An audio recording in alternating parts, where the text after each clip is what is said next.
Thanks for all coming together for the second episode of the new Demon Live series. It's no Tiger King, but it's better than TikTok. We're grateful to have you all join us for this hour, and we hope everyone is safe and well. Please note that we are recording this Zoom session to post on the Demon Lounge. Special thank you to Duke in LA, Duke in New York, Duke Arts, and Hoof and Horn for their help organizing. And we've received dozens of questions submitted by students and alumni, so we won't be taking live questions during this episode. However, we will go ahead and post the email addresses for some of the panelists in the chat afterwards. So if you have any follow-up questions, you can certainly get in touch directly with some of the panelists afterwards as well. So to start, we're going to go around and just introduce the panelists we have. Some of them have their little demon virtual backgrounds. If they don't, we will make sure you know who they are before we get started. And then we will dive into some questions. And we have a few different questions for the different panelists that hopefully cover a good range of topics and things like that. So we will try to move through all those and make sure we get everything covered. Cool. So to start, just to introduce myself, my name's Shaina. I am a senior. I double majored in public policy and theater, hoping to work for whoever wants to employ me right now. Just kidding. Well, maybe not. I am interested in theater administration and continuing to study comedy and like direct and act in theater in addition to that. And I'm Adam. I'm also a senior, studied music and theater studies, and am planning to pursue a career in music directing for musical theater in New York. Obviously, things are a little on hold right now, but that is the eventual goal. And for our esteemed alumni panelists, first we have Martavius Parrish. Hopefully everybody can find Martavius with his demon background. Martavius is a performer and a director and a teaching artist based in New York. Madeleine Lambert, she's an actress, audiobook narrator, and an instructor. She's in Chicago right now, but she has performed like all over the United States. And then we have Talya Klein, who some of you may know, who is a professor of theater studies at Duke. She's also a writer and a director. Florian, the managing director of the American Ballet Theatre Studio Company. Margaret Skoglund is a general manager at KGM Theatrical General Management. And last but certainly not least, Dani Davis, a producer, director, choreographer, and writer in New York. And okay, so now we're just gonna jump into the questions. So as Adam said, we picked some panelists to answer each questions, but if any of the panelists want to jump in at any point, please feel free. So first up, for Dani and Talya, you have both directed or produced your own shows, written scripts, and started your own companies. So, what's your advice for students and alumni trying to spearhead their own creative projects right now or in the future? Talya, you want to go? Sure, I can start. Hello. Yeah, it's interesting. This is like a really interesting time to think about collaborating and think about making stuff. I think the biggest piece of advice that I have for current students, graduating seniors, but to take advantage of this moment when things are free. Space is free. Time does not cost as much. Friends live close by. You have access to rooms and cameras and lights and costumes and all sorts of resources that you wouldn't normally have out in the real world, or that would cost a lot of money out in the real world. The other piece of advice that I have is practice collaborating, however that looks like. So that could be, starting a writing group. It's the first thing that I did out of Duke was I started a writing group with some of my dear friends and some of our friends of friends. So like people who didn't go to Duke, but who we met through our first sort of professional like internships and gigs. And some of those people, that writing group lasted for 2 years, and we met every week in New York City. And some of those people have gone on to be award-winning writers for film, TV,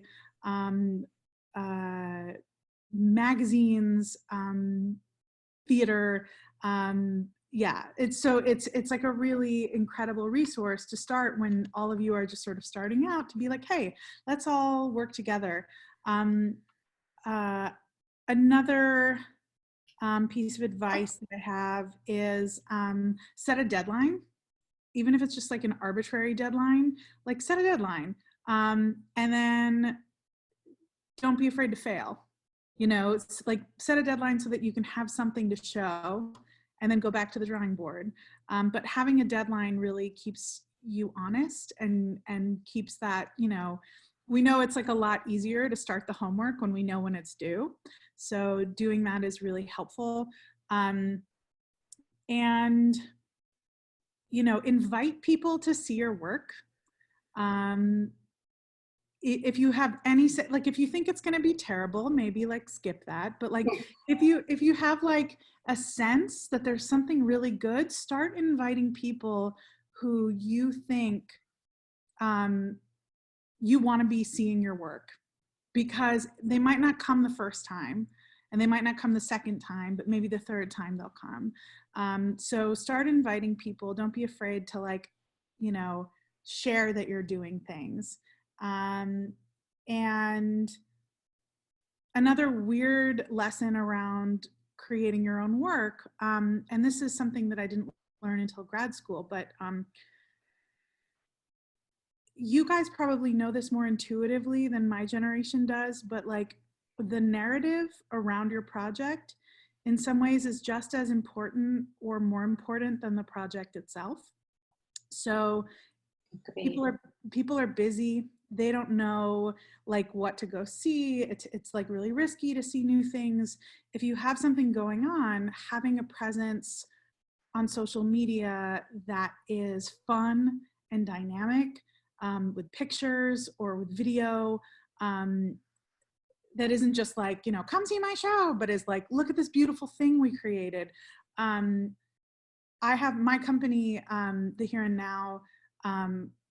We specialize in one-off site-specific shows. They happen once and then they're gone. There's no second chance to see the show. And I made that choice sort of very knowingly. But what that means is that, like, if you can't make it to rural Vermont for a day, you're not going to see the show.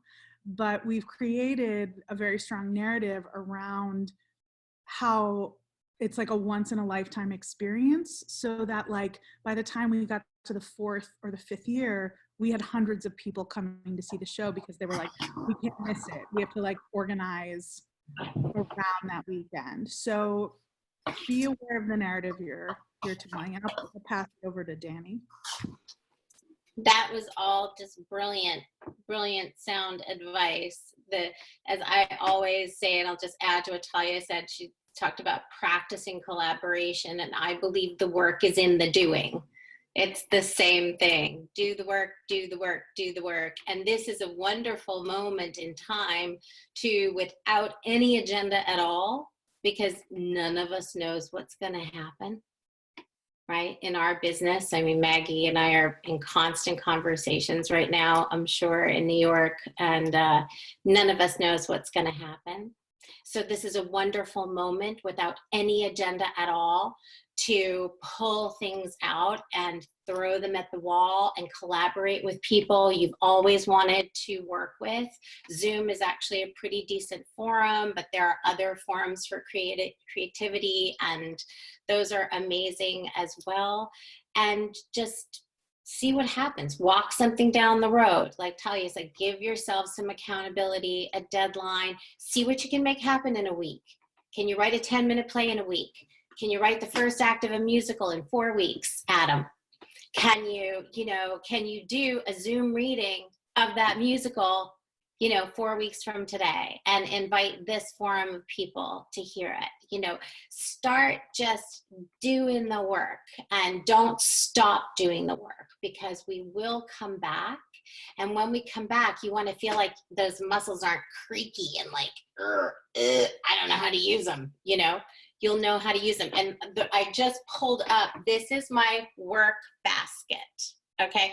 This is my basket that has all of these books in it, that have all of these writing ideas in them, people I want to collaborate with, all of this stuff. I actually write it down old school. This basket is out every day right now, and it's a sanity preserver, and it's been such a delight to connect with all kinds of people that I've always wanted to work with, but we haven't had time. And so I just encourage you to keep doing the work. The work is in the doing, the success is in the work, you know, all of that. Awesome. Thank you all so much. Changing gears just a little bit, we have a question for Martavius and for Madeleine. Obviously, once things improve a little bit, a lot of us graduating seniors especially are going to be looking to move to new cities and pursue creative careers. So we were wondering if either of you, or if anyone else wants to jump into, have tips for what establishing yourself as an artist in a new city looks like based on your experiences. Sure. Martavius, do you want me to start, or do you want to start? Absolutely, go for it. We're very polite at Demon. I think you know, having agency over your career and your work is key, and part of having agency means not being shy at reaching out to people and introducing yourself. The thing that I see that just handicaps or hurts actors in terms of moving along in their career is this idea that, like, well, I can't write to the casting director. And a lot of times I ask young actors, like, well, why not? Well, maybe they like, I don't know why I can't write. And so the worst thing that can happen is someone says no, or they ignore you, and then you get on with it and you figure out another path. So my biggest advice is, you can't complain unless you ask for what you want. You're not that annoying. Like, if you're sending emails every hour to a casting director, that's too much. But if you're updating someone on what you're working on, what's happening, or that you're new in town and you did theater at Duke and you have a lot of value and things to add to a community, that person will want to meet you. So I say, don't be shy at introducing yourself at all. Don't be shy about writing emails, especially in Chicago. If you're interested in being here as a performer, casting directors will see you. You can write directly to casting directors. You can write directly to casting agents. I would say, get out and see work, see who's making work, ask that person to coffee. You know, you sort of have to figure out, like, do I like this theater company? Do I want to vibe with these people? Is this the group I want to work with?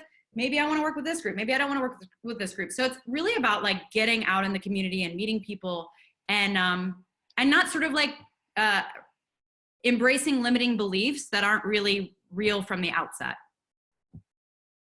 You mean like virtual coffees, right? Right now, virtual coffees. Yeah. Yeah. But I will say, sorry, Martavius, I will say that, like, a lot of theaters, and this is for seniors, are putting stuff online. So there is a way to begin investigating companies' work right now. It doesn't have to be, you know, in September necessarily. I'm optimistic. I totally agree with every single thing that Madeleine said. Like, the first place to start is just to get to know the scene, get to see the work that you're excited about or that excites you. The really cool thing about theater that I think is different from any field is everything is so immediate and everything is so personal. So you go and you see a play and you love the actor's work, they're right there at the stage door. There's not this distance. There's not Brad Pitt who lives in LA and you're stuck in New York, right? So there's this kind of immediate accessibility that you have in theater, and you should definitely take advantage of that. And be sure to put yourself out there to ask those questions, to go up to someone after a show and say, I really love your work, or I really love this piece that you composed. Do you mind? I have something that I'm working on, or I just want to get to know more about you as an artist, and really just trying those things that kind of scare you, because those people are accessible. And I think oftentimes we tend to think, oh, this person is kind of like on this pedestal and I'm here. The truth is they're people. So if you ask them for their advice, if you ask them for 5 seconds of their time, 9 times out of 10, like they will make themselves available because they're excited about someone that's excited about them. And if that's not the case, then you move on, right? And it may not be someone you want to work with if that's the case. Like that's information for you. There's agency there for you. It's like, okay, this person doesn't want to talk about how they make work. That's interesting. Maybe that's not someone I need to talk to. Exactly, precisely. If you're a performer, especially in New York, like take classes and go to workshops. I cannot say how many people I know and how many things I've kind of stumbled into from just learning my craft, being in the room and practicing with someone that I really admired. And then also on that front, audition, get to know casting directors, get to build those relationships. And over time, those are the people that call you in and have you in mind to do different things. So.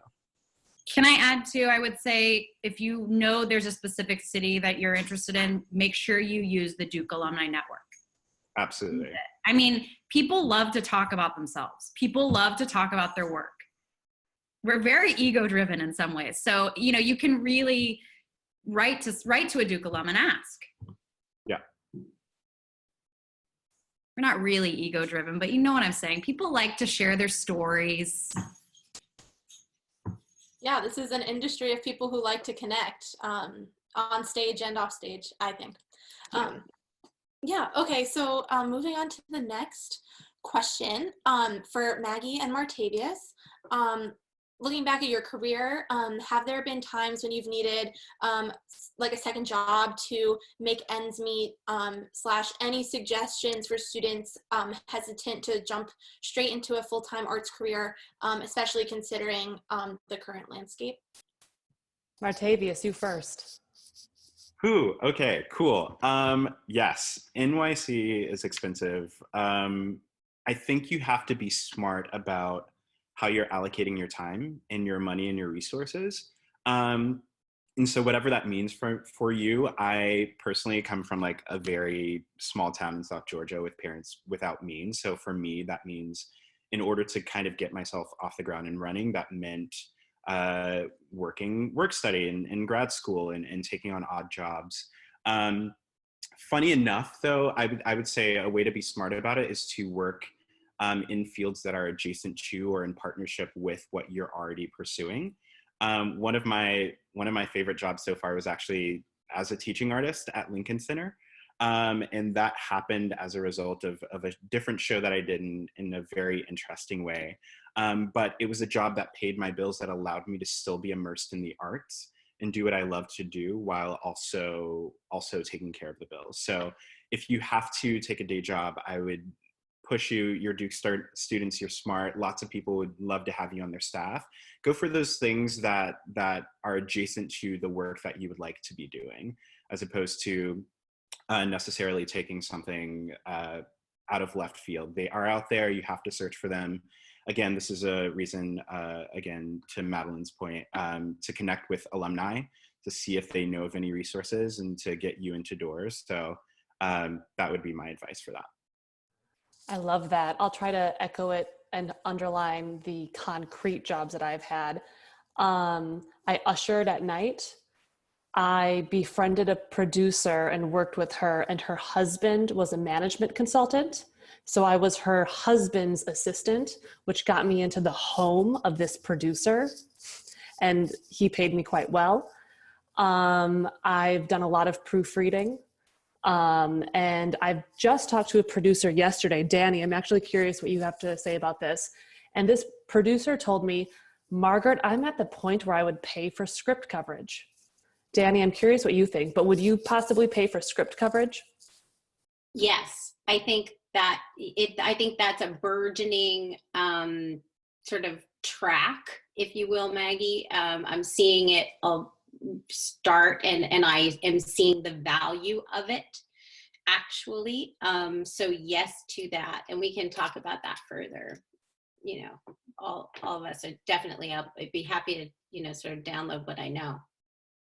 Will you guys explain what script coverage means for those of us who don't know? Sure. There are a lot of scripts that go to nonprofits and very good producers like Dani. And someone needs to read all of those scripts. We don't have enough time to actually read those. So anytime you intern at a producing office, you're going to read a ton of scripts and then make a one-page summary of that script. And being a good script coverage person means you know what a log line is, you know how to summarize, you know how to write. And I'm staring at all of these Duke students, so you guys should all be fantastic. And to the point, when I was undergrad decades ago, I interned at Playwrights Horizons for Ira Weitzman and Andre Bishop. And I read an entire wall of new musicals. That was my job. And I had to read all of them. They were cold submissions, which means they were not solicited by Playwrights Horizons.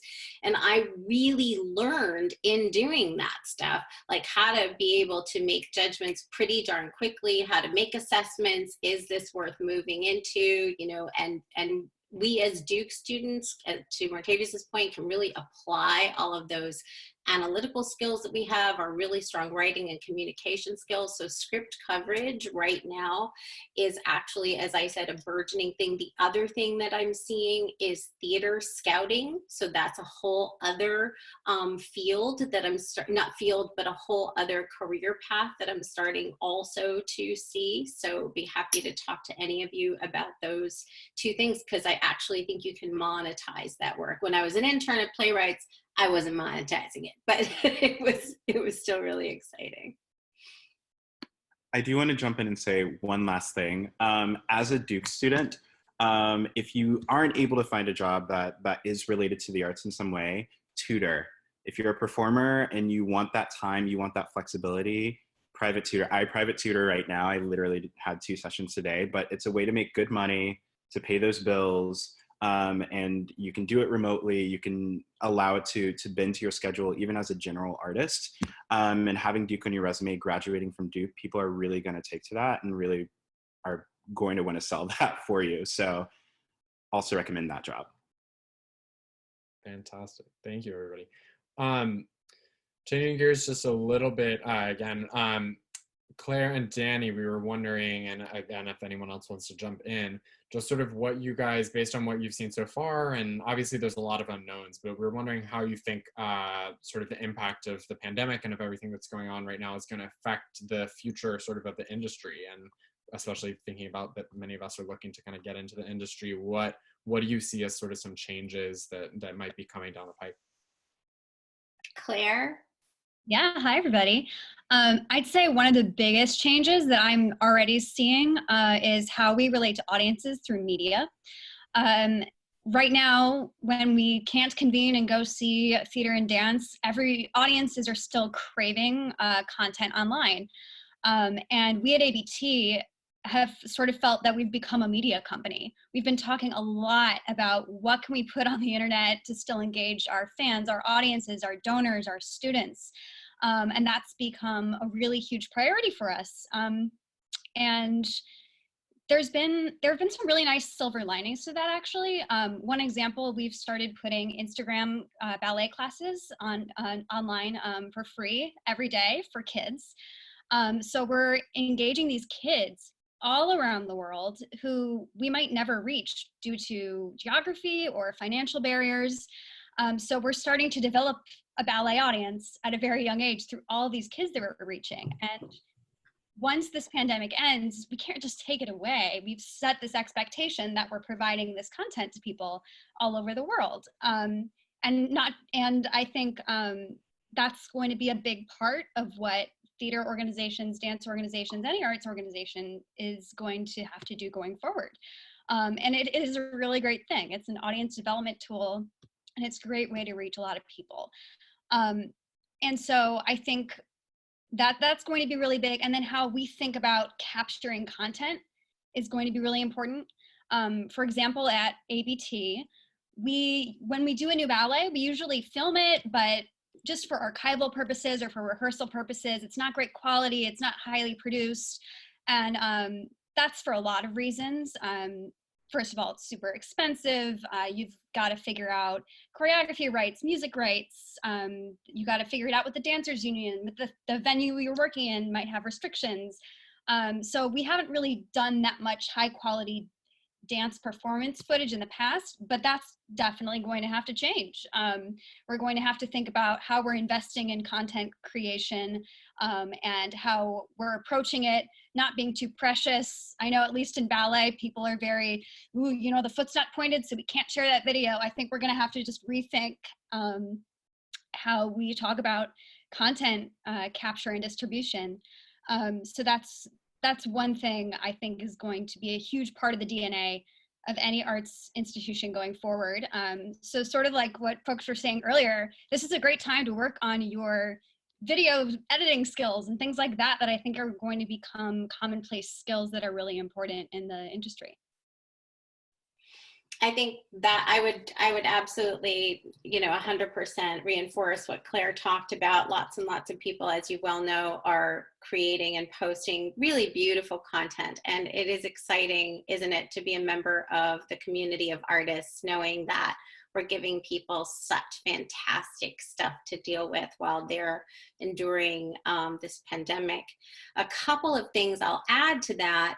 On Broadway, what we are grappling with, and certainly it'd be really cool to get Maggie's insight as well, what we're grappling with there has everything to do with what's coming down from the CDC and the state government. And this is, and I'm sure it's true over at ABT as well, it's a conversation that has a lot of participants involved, and it's a collaborative conversation, and has everything to do with economics, safety, trust, viability.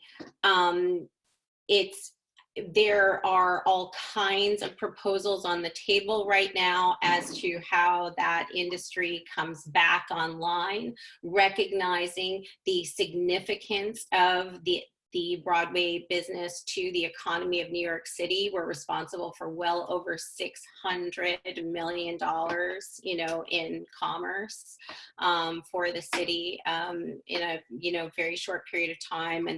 And so that's a big conversation. And there are a lot of sort of things I won't go into just because, they're sort of in the vault and we've got to keep it there. But it is a pretty fascinating and powerful conversation to be a part of. And sort of back to the Duke student in all of us, it kind of calls upon everything we know. It brings our policy skills to bear, our communication skills to bear, our collaboration skills to bear. We really have to be able to lift up and see a larger picture. And what I am encouraged by is the fact that everyone seems so committed to doing this right and bringing us back online correctly. On the other side, what I'm seeing as a true positive, because I still stand by the fact that while I'm really excited about all the content, kind of keeping the room warm, as they say, I still believe that theater requires both artist and audience to make theater. We need to be convened. We need to be in space together. We make theater together in a moment. In here and now, to Talya's point, it is that live connection and that convening that matters. I serve on the board of a couple of regional theaters who are grappling with this and their seasons being upended, suspended, etc. It is my belief, and these theaters as well have kind of flexible spaces. Some of them have black box spaces in addition to their proscenium space. Some of them have studio spaces. Some of them have barns. Some of them have huge garages that they're emptying.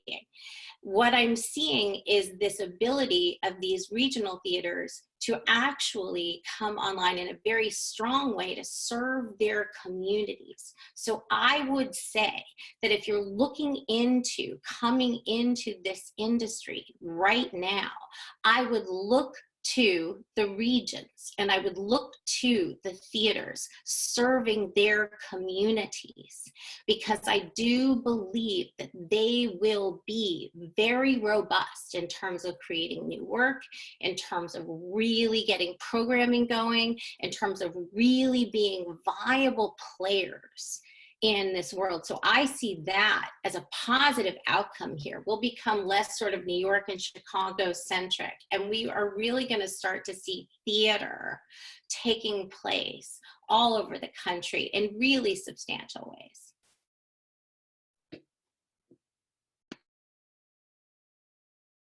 Awesome. Did anyone else have anything for that? I didn't know if Maggie wanted to. Okay, cool. Gorgeous. Okay. Next up for Claire and Maggie, actually. So, sorry, you will have to come back on. What are your suggestions for how students and alumni can find a balance between staying in touch with alumni during this time and respecting that people may be facing different challenges right now? Claire, should I be dropping Kara a line every hour? Who's Kara? Maybe not every hour, but definitely drop her a line. I feel free to, or should I jump in? Or, well, first of all, I want to emphasize what Madeleine was saying earlier. Don't be afraid to reach out. I think, in my experience, the Duke Alum Network, especially in the arts sector, is happy to talk to Duke students. We love hearing from you guys. So I think don't be afraid to reach out. Definitely reach out. I would just say, be sensitive about it. If someone doesn't write you back right away, don't take it personally. This is a crazy time. So definitely reach out. If you're gonna follow up, if someone doesn't write you back, just be gentle about it. Don't follow up every day or every hour. And I would say just kind of set your own expectations right now. People might be happy to chat, but maybe this is not the time where they can help you get a job for the fall. So just set your own expectations, and that, maybe this conversation will give me some insight or some advice. But maybe this is not the time to be asking for them to, consider me for their organization. Just, common sense kind of stuff. And it's a great time to network, I think. I think as long as you're gentle and not too pushy, I think this is a really great time to make connections with people. And even if someone can't, help you get a job right now, they might think of you a few months or a few years down the road. This is a great time to be building your network. Yeah. And I want the group to disagree with me. So here's what I think. It should be 3 or 4 sentences tops. The second I get an email like this from a Duke student, I'm archiving it. I'm sorry, don't tell anyone, I archive it. And it should be something that is demonstrating that you actually looked me up and you actually know what I've done. Just a thing, just a little small thing, but keep it to 3 or 4 sentences. And then please do not be the generalist. It's not helpful when, you're an engineer who thinks you might want to go into the arts.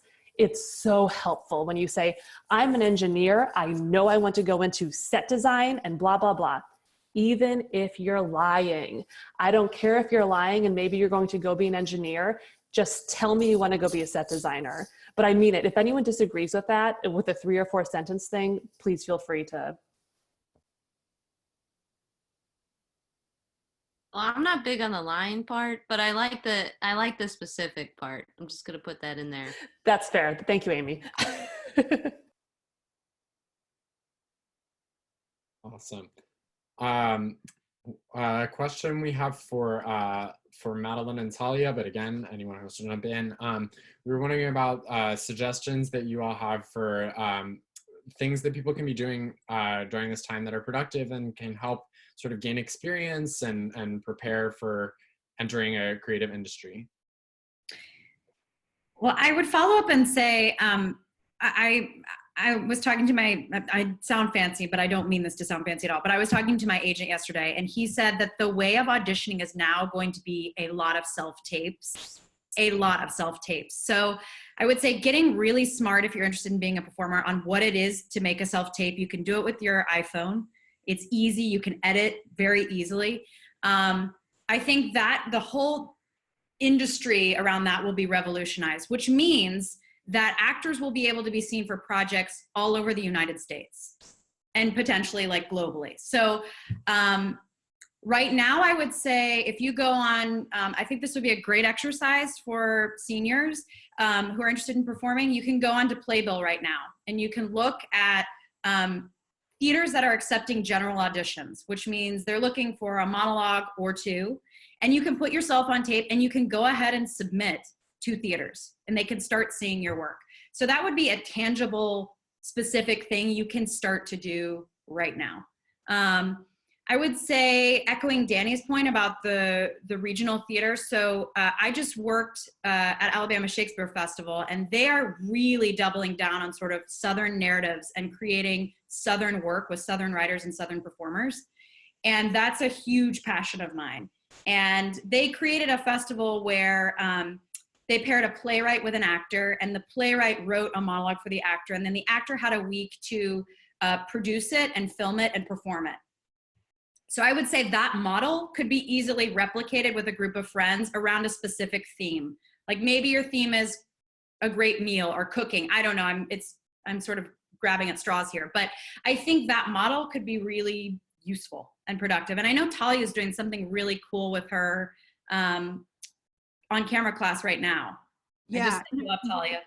We're, I'm actually like, my acting for the camera class right now is, we moved completely into the self-taping model, but what that's allowed us to do is actually, I can bring in industry professionals to our Zoom classes who've given feedback to the actors, and last week they got to audition for like an actual feature film project that's going to be filmed, hopefully sometime in the future, but learning how to do that is great. And I'm happy, Amy, I can share it with the whole group, but I have a list of like practical tips and suggestions about putting yourself on tape. And I know Madeleine, Martavius, you guys probably have a lot of experience with that as well, but we can like pool together some resources about do's and don'ts for self-taping. But yeah, it's a really interesting moment right now.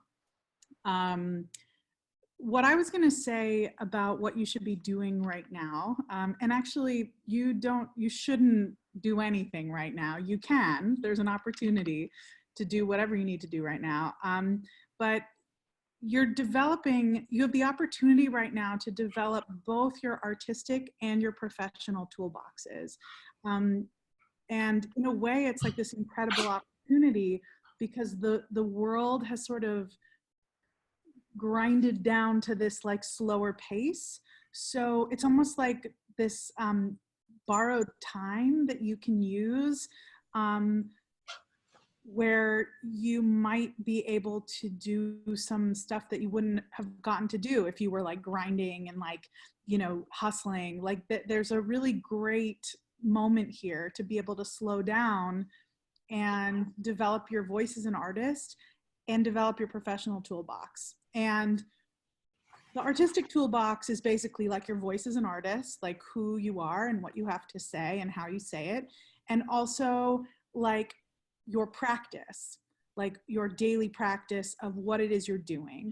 And that can look a lot of different ways. That could be like doing The Artist's Way by Julia Cameron, yes. Like doing like morning pages. Even if you don't see yourself as a writer, like developing your voice as an actor or as an artist, it's like an incredible way to have that discipline. I've been doing this like app called, I think it's called Sketchy, where I'm like drawing a portrait every day because that's one of my hobbies, but that definitely develops my voice as a director and a visual artist. Read, watch stuff. You know, there are theaters like, you know, everyone, Claire, Dani, Madeleine, everyone's been saying like there are theaters all over the world who have not prior to this had their content available online, and now not only is it online but it's free. Like the National Theater right now, you can watch like productions of theirs online for free on YouTube. I used to work for the National Theater. That is not something they ever wanted to do. Like, so this is a really incredible moment. If you're stuck at home and you're trying to think about where you want to move to when you graduate, even if it is moving back home, take this moment to like research the companies that are in these different places, watch their work, and then you can reach out to them and you've seen their work, you have questions, you're curious, you're engaged. Like that is the kind of email I want to respond to. Like someone who's like looked me up and watched videos of my company, not someone who's like, so tell me about your career. It's like, no, you Google me, like and you have the time to do that now. You have this moment to work on your professional toolbox. So like self-taping technique, working on your resume. I'm sure the Duke Career Center would be really happy to help you with that. And they're not as well versed over at the Career Center in terms of working on artistic resumes, as opposed to like, business resumes, but there are plenty of alumni resources and people who can help you with your resume. I'm more than willing to, and I'll put that out there, that I'm more than willing to look at people's performing theater, TV, help create that, especially when you're first starting. That can feel so intimidating. Like I have nothing to put on there but the high school play. But there is a way to craft that narrative. And like Talya was saying at the beginning, how you craft the narrative is crucial. It's key. So I'm willing to help. I flagged myself. Oh, nice. Yeah. And like, this is a time that you could potentially reach out to potential mentors, but I like Margaret was saying, like, don't, like 3 to 4 sentences is fabulous, be specific, and don't be offended if they don't reply. Everyone's in a different situation. It's also a great time to cross train. Like this is the time, like I'm teaching myself how to knit socks right now. And doing a lot of like portrait drawing. This is a great time, like if you are like sort of like Dungeons and Dragons, but like collaborative storytelling games, like get together on Zoom with your friends and play those games. It's like a great way to activate storytelling and imagination. Like there are endless possibilities, and you do not have to be writing the great American musical right now, but you can be developing a practice that someday will lead to doing that, or you could just be exposing yourself to material that gives you ideas for when you do write it. So there's so many options. That is sort of the perfect segue into our last question, which is for Talya and Martavius, but since it's the last question, and if any of our panelists have additional advice or answers to this question, please feel free to jump in. But the question is, what books, movies, resources, etc. would you recommend we check out during this time as ways to continue to develop as artists or as ways to escape? I have had The Artist's Way on my bookshelf, and I'm starting it as soon as my final essay is in. Do it. Martavius, you want to start?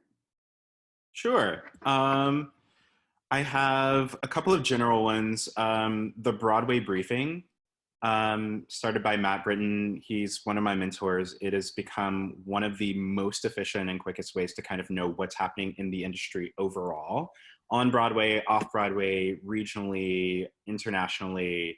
Just a great resource. It's a newsletter that drops in your inbox Monday through Friday, once a day, letting you know everything that's going on. Playbill is just a wealth of a bunch of different types of resources. Finding jobs, again, keeping up with what's happening in the industry. That's a great starting place, and it's free. Both of those are free to sign up for or to check out. For performers specifically, I would check out The Ensemblist. It's a blog and podcast that just has stories about how people got their big break, what they've done to train, how they're coping with COVID-19 and quarantine, how they're making their art. It's just a great resource for ideas of what has been done in the past and kind of ways that people are thinking now as maybe a source of inspiration. if you're auditioning, there's like the Actors Basics, so Actors Access, Backstage, casting networks. Check that out. For technique books. An actor prepares, a director prepares, if you're a director, by Anne Bogart.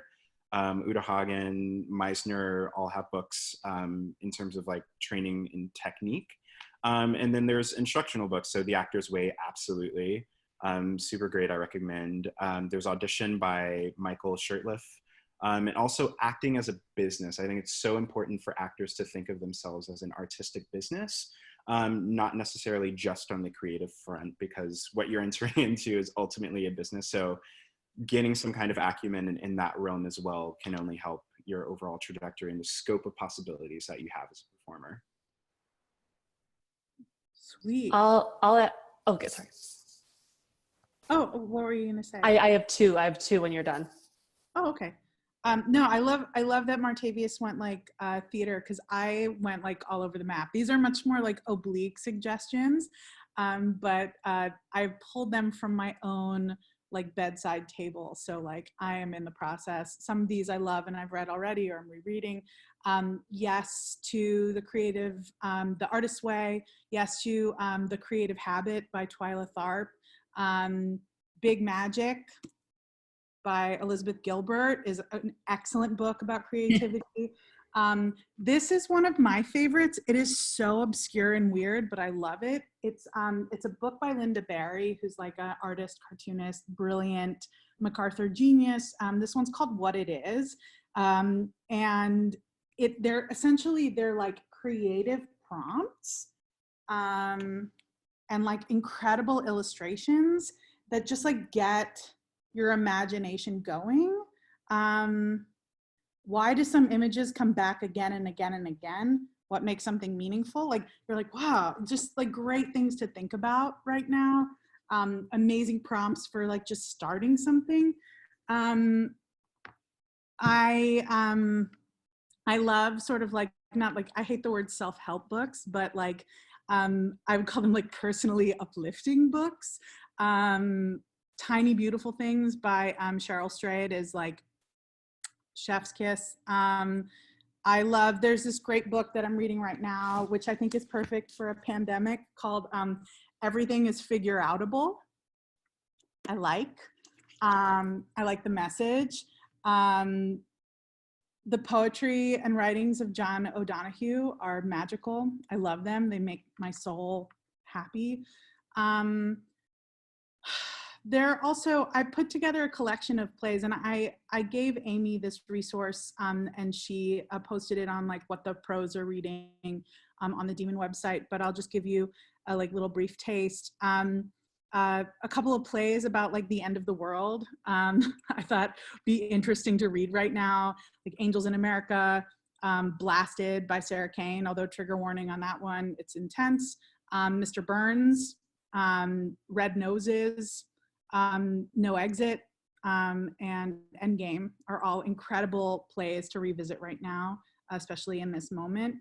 In terms of like film and TV, my favorite TV shows, like I'll give you 4 that I think are incredible storytelling.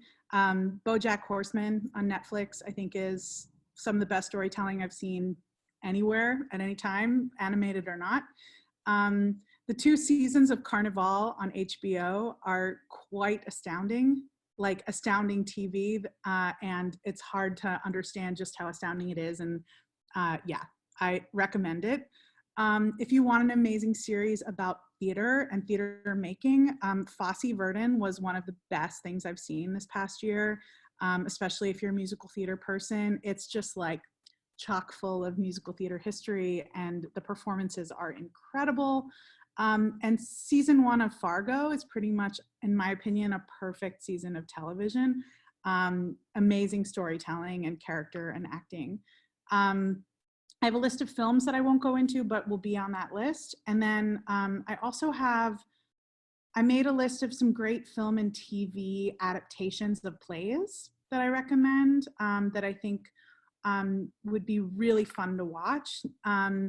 the series, the mini series that they did of Angels in America on HBO is like perfection. It's gorgeous. The version of Julie Taymor's version of Titus, Titus Andronicus, that they adapted for film starring Anthony Hopkins is visually stunning. Baz Luhrmann's Romeo and Juliet is a lot of fun if you haven't seen it. The movie they made of John Patrick Shanley's Doubt is incredible. Amadeus is one of the best play to film adaptations I've ever seen.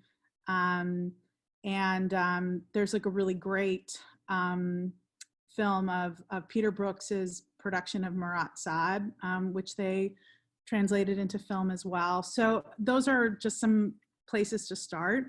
But it's a really great moment. I'm always like amazed with my Duke students of like who's seen what and what people haven't seen. So like this is a great moment to see some of those like movies or shows that like are from before you were born, you know, and really expand your lexicon and like your visual vocabulary, so you get a sense of context in history, because like inspiration is everywhere. Oh my gosh, you're going to see that I am in management right now with these two resources. Oh my, that was a stunning list. Open Stage Project is a nonprofit for women looking to go backstage, where we actually walk you through what IATSE, SDC, USA 29, Local 52. So if you want to work backstage in theater or film, Open Stage Project is a resource. Lots of Duke alums involved in that one. And then something that I launched for fun that I'm actually just got a producer who contacted me cold, and we're building up content. So if any of you guys want to submit content to me and we can promote you, it's Virtual Broadway. That's virtualbway.com, virtualbway.com. And again, if you guys want to submit content and we can promote you, contact me directly. But my gosh, I'm sorry, your list was so stunning, I feel. I would also add for theater, HowlRound, HOWLROUND, is an amazing platform to read interviews, how people collaborate, what process looks like to different people. You can take a deep dive on HowlRound. HowlRound, I think today at 5 was the very last one that the Public Theater was streaming the playwright Susan Laurie Park's writing and her writing process, and you could like sit and watch her work as sort of like performance art, but also as like being part of this writing process. It ended today. It's been going on for like 2-3 weeks, but I would find it difficult to believe if they didn't like extend something or do something else now that that's finished. So keep your, that's been, it was posted on HowlRound, but it's through the Public Theater. So, so keep your eyes peeled. And another really fun place to go is masterclass.com. So ask for it for a birthday present or a graduation gift or any number of things. And it's such a blast. You know, you can take acting classes with Dustin Hoffman, and there's a syllabus, and there is feedback and office hours and all kinds of really fun stuff. And it's basically the clients of creative artists agency. CAA created this platform called Masterclass. So wait, stop. That's how that got together? Yeah. It's all CAA clients? Yeah. That's hysterical. Yeah. So talking back to Claire's thing about content, right? CAA was like, we've got clients across every platform in every industry, at the top of every industry. Let's make some content and let's really, you know, dig in and call it Masterclass. So that was not obvious though, Maggie, when first it began. everybody, it was not at all obvious when first it began.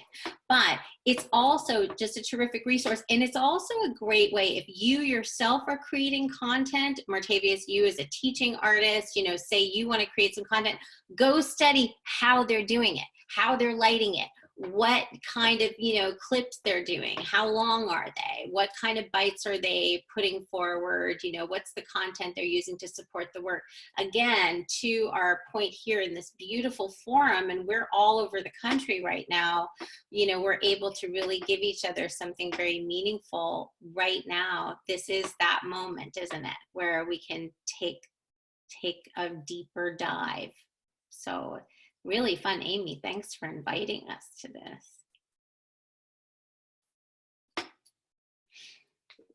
Thank all of you. I didn't want to interrupt Adam and Shaina. Okay. Wait, does it have to be over? This is so amazing. Thank you all so much. I really appreciate it. I'd like to give a round of applause to our panelists. Amazing. Thank you. Yeah, we're going to kind of, in conclusion, say thank you so much to all of the panelists. Thanks to everyone for being here, for joining us. I think hopefully everyone took something or many things away from this. I know I certainly did. So thank you all so much for being here. Yeah, and there is another episode of Demon Live. Episode 3 is this Monday evening, and the topic is late night comedy and political satire at 8 p.m. Eastern, moderated by Tig Hennessy, who's on this call. Shout out to Tig, and visit either like Demon on Facebook or the Demon Lounge to sign up to receive the Zoom link for that. Stay safe and well. Thanks for coming, and thank you to our panelists. You guys are the best. Thanks, everybody. Be safe and be well. And thanks to our awesome moderators. Great job, Shaina. Great job, Adam. I'll be here all week and forever.